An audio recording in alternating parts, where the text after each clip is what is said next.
Welcome back. I want to play just one more clip from what the Chief Justice has to say about this particular problem, which I think is relevant. If you don't meet these transformation challenges head on, you're running the risk of 20, 40 years down the line, you still have either the same number of white males as women and black people, or a marginally lower number of white males. We need to transform the judiciary so that the demographics are represented. Now, Paul, picking up on this, not just the point that the Chief Justice makes, but the point that has been made here by Luvuyo. If, in fact, we maintain this system of merit, which some people propagate, it is arguable that people like Pius Langa and Cato Regan would never have actually been appointed the first time round. Yes, no. And you cannot deny, idea. I can quote you, extraordinary reaction to the appointment of Justice O'Regan when she was appointed. And we all know that she turned out to be one of the finest Constitutional Court judges we've ever had. The same is true of Chief Justice Langa. Right? Yeah, yeah. So what does that show us? That it shows us that we've got to think through this rather more carefully than this kind of obsessive view that we have of what merit consists of. No, I want to agree with Lucky, to the surprise of many of your viewers, no doubt, that what is needed is to build the pool of appropriate candidates. We can't take 40 years, as the Chief Justice said. It doesn't take 40 years. But it may take another 10. A former Chief Justice, Arthur Chaskelson, suggested a system of internship back in 1999. And if that system had been put in place, there would be many more better qualified lawyers in the system today.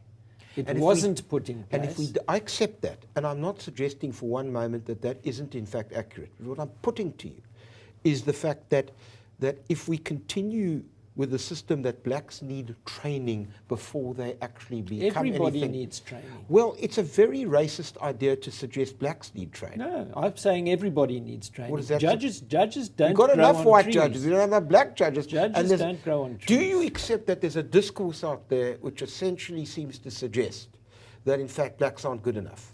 Do you accept that some of this debate has unfortunately descended to that level? Well, I know that. It's a simple question. I know that Judge Kachalia said the affirmative action chickens on the bench are coming home to roost. I'm asking your position as to whether we're having a serious debate about this, or whether in fact there are certain bitter einders who basically can't understand that we need to change the nature of what a judge is in a transformed South Africa.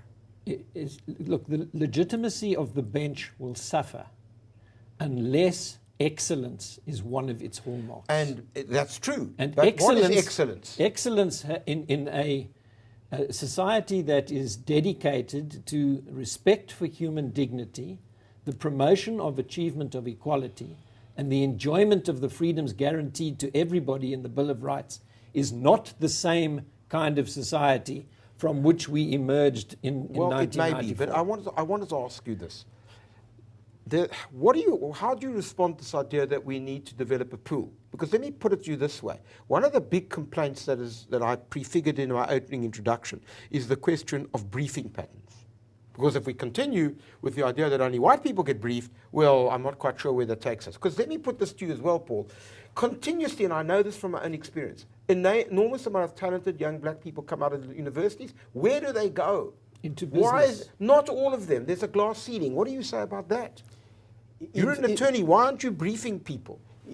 In fact, Judge, what I would like to submit here, both private and also government, they don't do enough in replenishing the pool from which judges can be drawn. Firstly, in that, our own government, looking at the government departments, when they give out instructions, you will notice that, let me say, for example, take just a fictitious name. They will take instructions and give DODA attorneys and instructions, maybe 2 instructions that will amount to 4,000. And a very simple matter that will amount to 4,000. But in fact, when they instruct Mr. Trainer they will give only one instruction that will amount to 6 million, which clearly suggests the complexity of the matter which is handled by Mr. Trainer. And that further prepares Mr. Trainer to be able to take any position, even All right, on so a can I bench, ask you something? as compared Fair enough. And why aren't to- you people complaining about the government then not doing enough in this particular regard? In fact, Judge, my submission is this one. There is nothing more we can do other than convincing our own government that here we are able enough, we are ready to take these instructions. And at the very same time, it's not only the government's baby, the issue of transformation. Yes, it's private also sector the too, private yes. sector. They really need to give instructions as well to black legal professionals. Many black legal professionals, they do have an ability to deliver. All right, But I've the got you. problem, no platform is allowed to Well, let me get ask, them to Lucky, demonstrate Lucky, that. I want to pick this up as well, because in relation to the question of getting judged, you've got to have experienced people. You talk about silks. You were incorrect about the number, but the question is, how are we going to get more silks unless young black lawyers that come out of university get serious opportunity? And why aren't you talking about that? No, thank you, Judge. I think, let me just go back to the issue of the briefing parties. I think it's very clear that we need to work even harder to be able to speak to both big business as well as government. I've heard that for a very to long ensure time. What that- does that mean? What are you going to do tomorrow, Yes. the next day? What it means is that we need to, as correctly stated by my Leonard friend there, to go to these structures as well as government and make sure that they appreciate our point, to brief our people so that they must also acquire this experience that has been acquired by the Leonard friend Hoffman there, because he also started somewhere and he was helped by briefings throughout the apartheid system. You time. see, what And I'm worried today about is this. I understand the skewed nature of apartheid, as do you. What I'm interested in is it's going to be criminal if talented young people who come out of law schools as they are at the moment find themselves not being able to get the kind of experience, because in 10 years' time we'll still be having this debate otherwise. That's why you Now, start from the I bottom. understand. If we can be able to get the attitudes as well as the commitment from your Leonard friend, my Leonard friend who is Judge Hoffman and the other people that have the same ideas, to contribute positively to the well-being of the legal profession, that will help a lot. They must play their part. Okay. They must not be greedy in terms of not wanting to assist other people, to brief them and ensure that other people are also acquiring the necessary skills. I would like- But I'd if like they to- don't do that, we can't do it alone. I accept that. I'm afraid I've run out of time. I'm sorry. I know. Well, that's not a million miles removed from where you are on one level. So, but I think the challenge is to the profession, and I think the challenge is to all of us. What I was trying to achieve in this program, and I haven't had enough time to do it, but I hope that it stimulated some debate, are two things.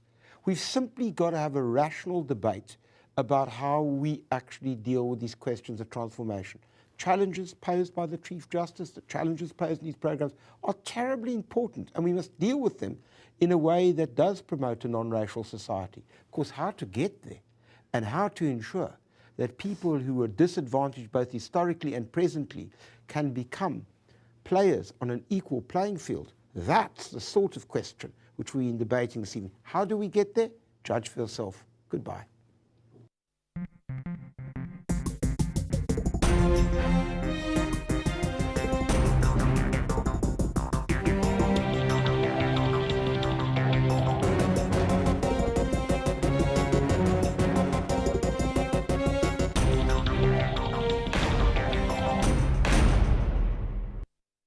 News that moves. ENCA.com.